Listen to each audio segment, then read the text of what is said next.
could pull out the middle section of this. And I'm sorry, where did you meet HOTS? New York State Department of Corrections.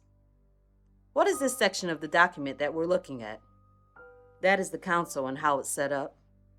And I see Magoo is listed as chairman.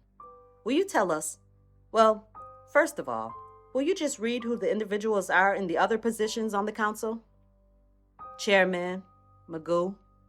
Co-chairman, Powerful. Vice chairman, Shanidhi. Co-vice chairman is Open. President, Hellraiser.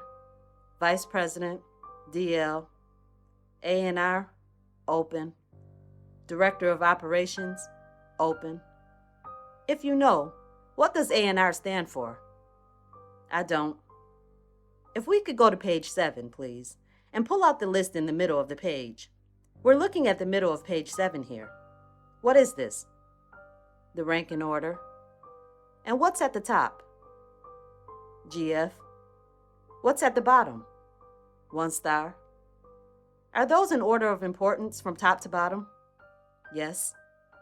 If we could go to page 8, if we could pull out the GF's paragraphs about 2/3 of the way down, would you read that paragraph to us, please? He is also a big homie, but I'm sorry, how does the paragraph start? GF's. And that refers to Godfather, right? Yes. Will you continue? He is also a big homie, but he is the big homie. There is no one higher or above the GF. He owns his hood, determines the direction of his hood. He determines all who occupies the positions in his LU. It is his job to get everyone in his hood in position to excel. He is to provide a safe home that will guide each and every member of his hood, so that his hood will grow mentally, physically, and financially. It is his job to oversee all that goes on in his hood. The words L, period, the letters L, period, U, period, that appeared in the middle of that. What does that stand for? Line up.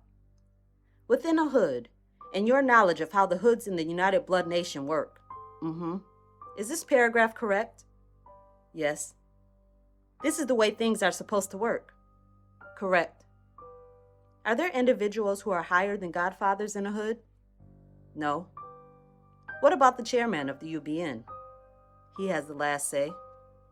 He has the last say? Yeah. If we could go to page 9, and without blowing anything up, would you read us just the title of this page? UBN salutes. What are UBN salutes? It's how you salute another gang member. I think you can probably read it on your screen as is. The 1, 2, 3, 4th salute down. Would you read that to the jury, please? UBN or UBN out. The response is UBN or you be nothing. Thank you. Let me just ask you a question out of order, and I'm going to do this sometimes. I apologize to everybody. Have you ever heard the expression pour a drink? Yeah. What does it mean? Well, let me break that down. Is that an expression that's used by members of the United Blood Nation? Yeah. And is that one of the codes or phrases that has another meaning? Correct. What does it mean? It means I have to tell you something. It means I have to tell you something? Yeah. Is that like, well, let me stop there. If we could turn to page 23, please. What do we see on this page? The rules. Now, I didn't ask you, but this exhibit, which began with the header, Royal Music. What hood is this material in this document related to, if it's related to any particular hood? Imperial. And you obtained this document as part of your association with Imperial gangsters. Correct. But these rules here, do they apply just to the Imperial gangsters? No, these are UBN rules. And down at the bottom of the page, we see the phrase, Road to Redemption. What does that refer to? That's UBN codes. Are there different codes over time? Yeah, codes change. And do those codes, or I almost want to use the phrase code books, do they have different titles? Yeah. And what are some of the sets of codes or code books that are used by members of the U? The Road to Redemption. Codes change they're supposed to change every 6 months or so. Why do they change? So the police the police will get some codes, and so then codes change. Why do they use codes in the first place? Because you have to hide what you say from the police. Thank you. I'd like to turn to Exhibit 26. This also was previously conditionally admitted and published to the jury. I'm now going to lay the foundation. Ms. Starr, do you recognize this document? Yes. Is it part of an email that you forwarded to the FBI when you came on board? Yes. You reviewed it, correct? Yes. Is it in substantially the same condition? Yes. The government now moves to admit Government's Exhibit 26. Hearing no opposition, 26 will be fully admitted at this time. It's already been published. If I could turn to page 3, please. What would you describe the format of this document? It's a motion format. Like a legal motion? Yes. Are you aware of why it's in this format? Yes. I typed it. You typed it? Mm-hmm. And you decided to put it in a legal format? I had to. Why? Because for when mail goes into prison, it's searched, it's opened. So to get legal mail in, they don't have the authority to open a legal letter. So if you put a motion format and say it's from an attorney and put confidential on the envelope, the guards can't open the mail. Your Honor, if I may, I believe we're at a good place for a morning break. Now, Ms. Starr, before we go on, I would like to take a small step backwards. Are you familiar with the UBN rule that says always blood in, blood out, correct? Yes. Will you tell us what that means? Knowing blood is death, blood in 31 seconds, and you die to get out. Do you recall an incident involving Cato and blooding out? Yeah, Cato tried to drop his flag one time, and 3 guys... Let me pause you right there. You used the expression, to drop his flag. What does that mean? He tried to lay it, like, not be blood anymore. He wanted to leave? Yeah, he wanted to leave. Where was Cato located?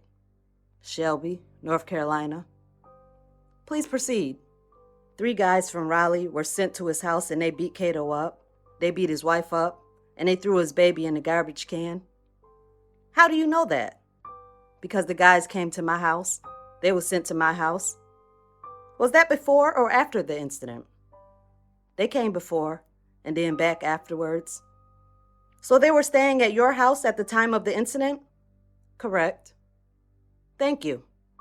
Your Honor, at this time, the government would like to play what has been admitted, Exhibit 31A.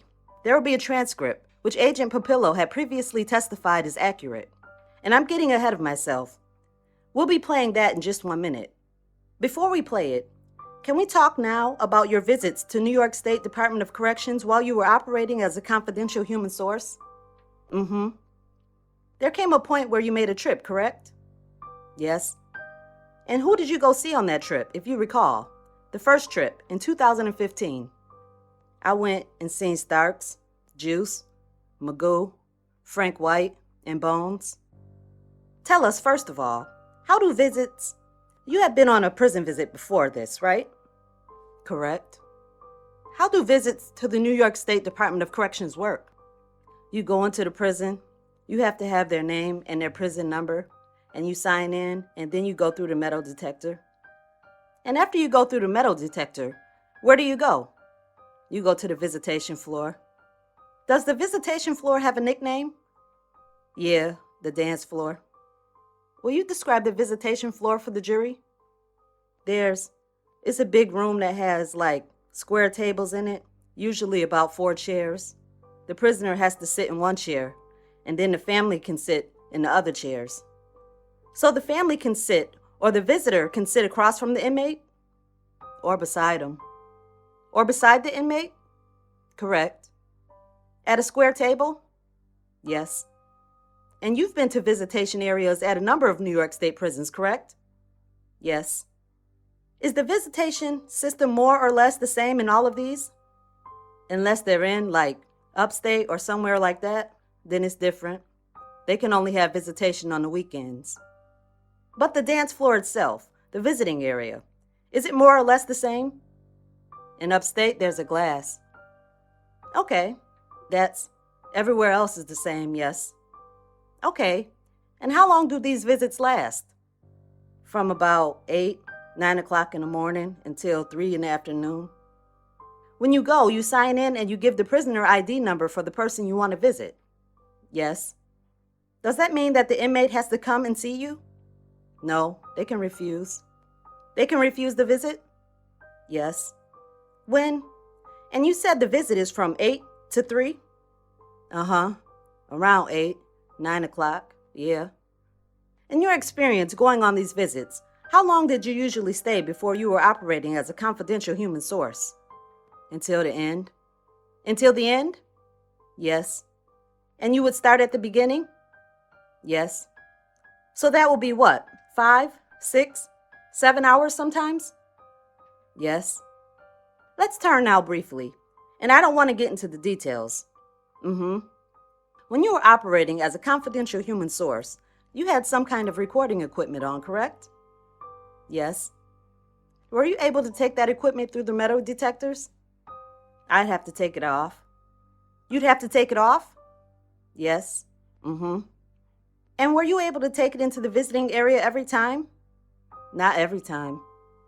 During the visits while you were operating as a confidential human source, are inmates allowed to touch visitors? Yes. Did either Mr. Gutierrez or Mr. Baxton touch you during the visits? Yes. Did you sometimes kiss? Yes. Were you able to control that situation? Yes.